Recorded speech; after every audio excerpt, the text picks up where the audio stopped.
Students, आज की class में हम लोग बात करने वाले हैं सम संख्या एवं विषम संख्या के बारे में। तो चलिए सबसे पहले हम लोग देख लेते हैं सम संख्या आप किसे कहोगे। देखिए स्टूडेंट, वह संख्याएं जो दो से पूरी पूरी तरीके से विभाजित होती हैं सम संख्या कहलाती हैं। तो लिख लीजिए, दो से पूरी पूरी तरीके से विभाजित संख्या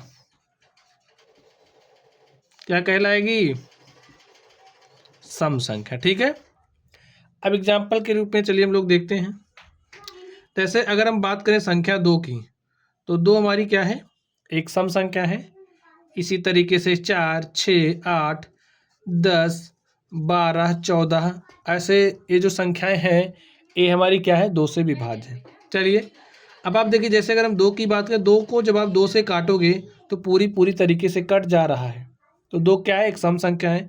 अगर हम 50 की बात करें तो 50 को आप दो से काटोगे, देखिए पूरी तरीके से कट जाएगा और आपको 25 मिलेगा। तो 50 क्या है? दो से पूरी तरीके से विभाजित है। अगर हम इसकी बात करें तो इसको भी आप दो से काटे, देखिए पूरी तरीके से कट जा रहा है। अगर दो से पूरी तरीके से कट जा रही है तो वो जो संख्या होगी वो क्या कहलाती है? सम संख्या। बात समझ गए? चलिए अब यहाँ पर आपको बताना है ये जो संख्या लिखी गई है 23 क्या सम संख्या है। तो आप क्या करोगे? संख्या 23 को दो से काटोगे। जब आप संख्या 23 को दो से काटोगे तो 11 आएगा, आपको एक शेषफल मिल जाएगा। तो ये जो संख्या है दो से पूरी तरीके से विभाजित नहीं है। ठीक है, तो ये हमारी क्या है? सम संख्या नहीं है। 23 सम संख्या नहीं है। तो वह संख्याएं जो दो से पूरी तरीके से विभाजित नहीं होती हैं उन संख्याओं को हम क्या कहेंगे?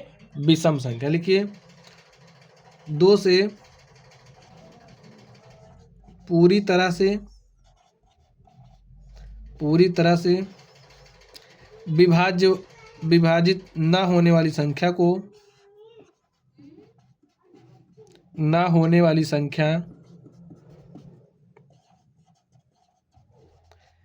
क्या कहलाती है? विषम संख्या। अब जैसे एग्जाम्पल देखिए, अगर हम 1 की बात करें तो क्या आप 1 को दो से काट सकते हो? नहीं कटेगा। तो A1 क्या है? एक विषम संख्या है। इसी तरीके से अगर हम 3 की बात करें, 5 की बात करें, 7 की बात करें, 9 की बात करें, 11 की बात करें, तो ये सब हमारी क्या है? विषम संख्याएं हैं। चलिए अब देखिए, अगर 3 को आप दो से काटोगे तो क्या कटेगा? नहीं कटेगा। दो एक के दो, एक शेषफल बच जाएगा। तो ये 3 हमारी क्या है? विषम संख्या है। ठीक है, इसी तरीके से आप 15 को दो से काटिए, देखिए क्या कटेगा? नहीं कट रहा। तो 15 भी क्या है? एक विषम संख्या है। ऐसे आप लोग चेक कर सकते हैं। चलिए अगर हम बात करें 35 की, तो बताइए 35 क्या है? भाई दो से काटोगे तो पूरी तरीके से नहीं कट रहा, कुछ शेषफल बच जा रहा है। तो ए हमारी क्या है? 35। 35 भी एक विषम संख्या है। तो आई थिंक चीज़ें आप लोगों की समझ में आ गई होंगी। अब आप लोग समझ गए होंगे किस संख्या को आप सम संख्या कहोगे और किस संख्या को आप विषम संख्या कहोगे। चलिए अब हम आपसे कुछ क्वेश्चन पूछ रहे हैं, आपको जवाब कमेंट बॉक्स में देना है। यहाँ पर हम कुछ संख्याओं को लिख रहे हैं और आपको बताना है कौन सी संख्या सम होगी और कौन सी संख्या विषम होगी। जैसे यहाँ पर अगर हमने लिखा 78, तो आपको बताना है हमारी कैसी संख्या है।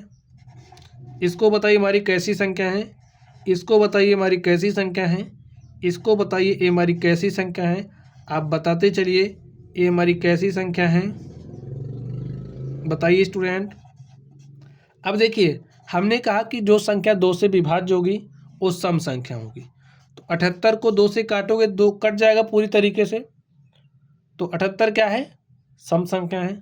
80 को काटोगे तो ये भी दो से पूरी तरीके से कट जाएगा, ये भी सम संख्या है। अब उसके बाद 23 हमारी क्या है? विषम संख्या है, तो उसे नहीं कटेगा। 71 क्या है? विषम संख्या है। 83 क्या है? विषम संख्या। आप लोग भाग दे करके चेक करना, अगर शेषफल बच जा रहा है तो विषम संख्या, शेषफल 0 आ रहा है, कुछ नहीं बच रहा है तो सम संख्या। ठीक है, 91 क्या है? विषम संख्या। ऐसे आप लोग पहचान सकते हैं। तो स्टूडेंट चलिए आप लोग पढ़ते रहिए। Thank you.